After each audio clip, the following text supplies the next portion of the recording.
This model was duped of 99,000 rupees during a 2-hour digital arrest scam.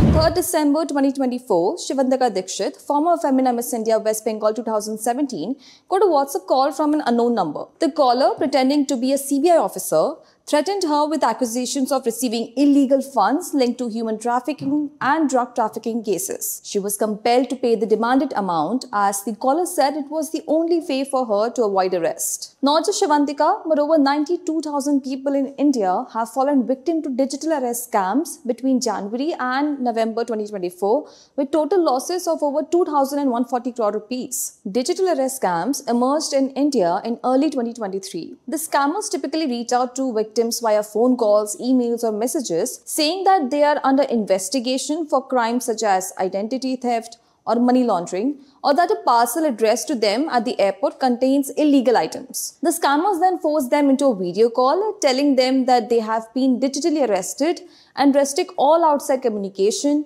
monitoring their every move. Victims are often kept on the call for hours or even days. They are pressured to transfer money to avoid arrest, with the false promise that the amount will be refunded once their identity is verified. In these scams, the scammers create setups that resemble police stations or government offices and wear uniforms similar to those of law enforcement officials to make the scheme appear legitimate. In some cases, scammers have impersonated judges and staged fake court hearings, as seen in the case of SP Oswal, the CEO of the Vardhaman Group, who was defrauded of 7 crore rupees. Scammers also use voice cloning technology to imitate a victim's family members, tricking them into believing their loved ones are in distress. However, there is no legal concept of a digital arrest in India. कोई भी जांच agency phone call या video call पर इस तरह पूछताछ कभी भी नहीं करती.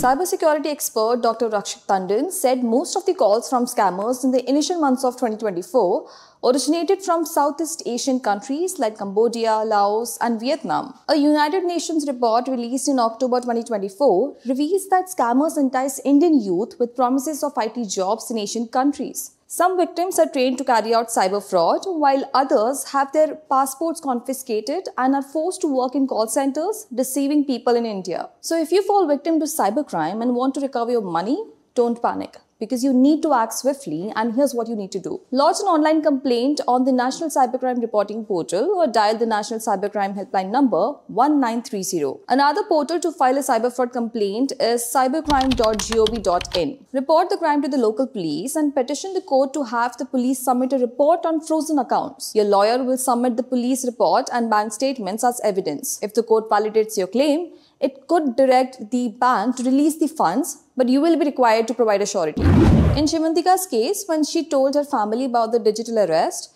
she realized that she had fallen victim to a cyber scam. An FIR has been registered and the investigation is still underway at the time of publishing this report.